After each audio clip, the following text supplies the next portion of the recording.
Well, then what he's let's teaching. jump ahead, because I know I had this listed down for later, but the coach that you think's doing the best job in the county, I think it's Gerald Temple right now, just for the way that he's got all these really talented kids that have completely pushed aside their ego. And, I mean, this is a team that's legitimately 9 people deep, and, I mean, I just think it's an incredibly coached team. I agree. I mean, you can't argue with the numbers. I mean, you're going to lose some players every year, but to lose 10 and to only bring back 4, that's saying something. I mean, and you know, they had a couple losses early on in non-district, but they're young. Yeah, they have 4 people coming back, but I mean, I'm sorry, they have a bunch of seniors and juniors, but it's their first year playing varsity basketball, and there's a big jump from junior varsity to varsity. And that's not saying that Bob Emerson of Texas City and Chris Johnson aren't doing a good job. I mean, I know you're impressed with the job Bob Emerson. Bob's done a great job, but I agree with Corey here. Bob's got, when you got Wilson on your team, he makes any coach look good. I mean, that kid makes shots from anywhere on the court. Just the other night in Santa Fe, he just drained threes early on and then just coasted the rest of the game. So when you have a kid like that on the team, but yeah, the coaching job at Ball High, it just because of the rebuilding process and with everything they've had to overcome, there's a different type of motivations on there, and it's definitely, I agree with you. It's not knocking the other coaches. It's just putting the Ball High coach at a different level. Right. Well, who do you think right now, Corey? I mean, you've seen a lot of basketball. Who, in your opinion, is the best boys basketball player in Galveston County? I'm going to give you two kids, then I'm going to tell you the one that I pick. Okay. Number 1, I think, is the most unique player in the county. Friendswood's Byron Randall, 6'3", junior point guard. He can do it all. He can score, he can rebound, he can pass, he can defend. There just aren't that many players like him. Typically at the high school level, you see point guards who are pretty short, and you know, they pass the ball.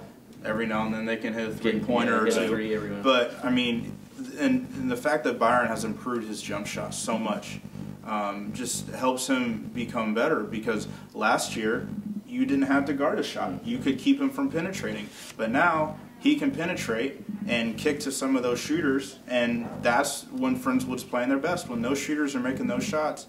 And, you know, the game against Texas City on the road, for the last 5 minutes of that game, all Friendswood did was spread the floor and let Byron Randall do his thing, drive to the basket.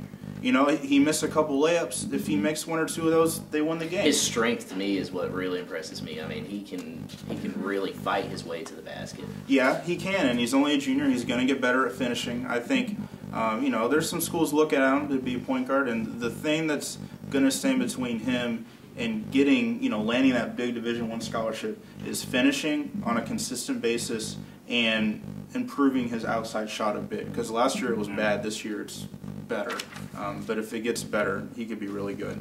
The second guy I look at is Clear Springs junior, Anthony Horton. He's 6'6". He can shoot from anywhere. Makes most of his free throws. He can rebound.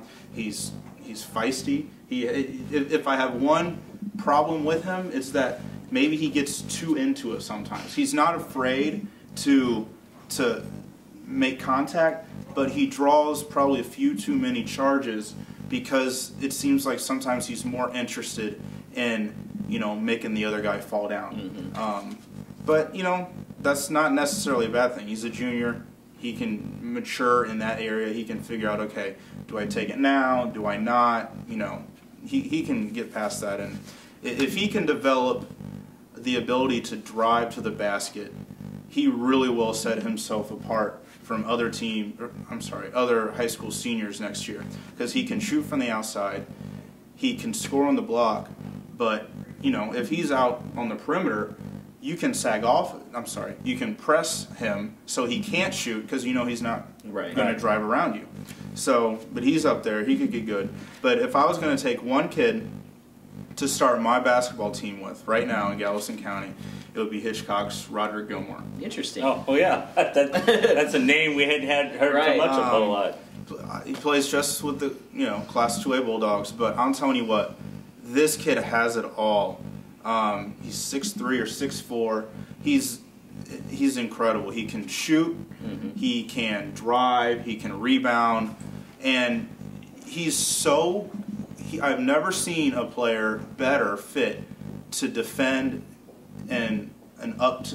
defend with an up-tempo team. Mm-hmm. I mean, they have him guard the inbounds pass. I saw him last night. They were playing Van Vleck. He's just standing there. You know, the kid just tries to throw by him, and he just jumps up and grabs it.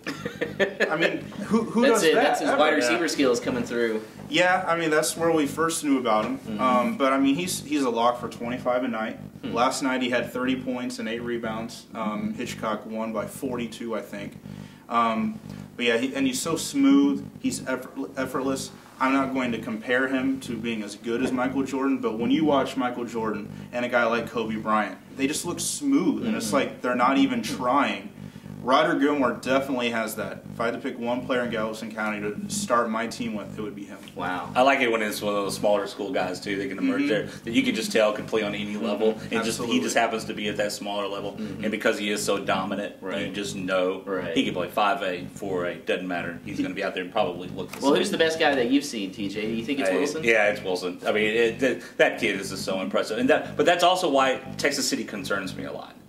Because if he's not in the game, because it's not just his shooting. I mean, he makes things happen, going to the hoop, driving down. He always is going to have guys in front of him, and if he's not doing that, I think Byron Robertson's team's in a lot of trouble, and that's what worries me a lot with that. But when he is on, he makes shots. I go, wait a second, how did he make that?